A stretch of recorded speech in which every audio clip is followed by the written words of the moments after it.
যতটুকু জানি বৃষ্টির সময় দোয়া কবুল হয়, তখন দোয়া কি বৃষ্টিতে ভিজে ভিজে করতে হবে নাকি ঘরে বসে করলেই হবে?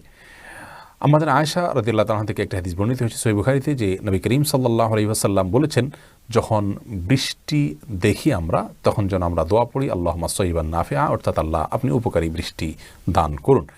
এবং দোয়া কবুলের যে সময়গুলোর কথা নবী সাল্লাল্লাহু আলাইহি ওয়াসাল্লাম বলেছেন, তার মধ্যে থেকে বৃষ্টি যখন পড়ে ওই সময়টা একটি, যে সময় দোয়া কবুল হয়।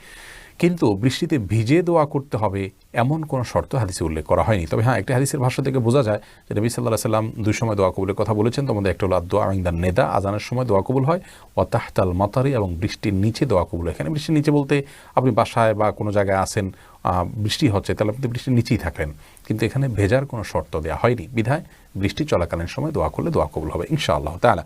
তবে বৃষ্টিতে ভেজা এটা আলাদা একটি ফজিলতপূর্ণ কাজ, যেটি বিভিন্ন হাদিসে এসেছে।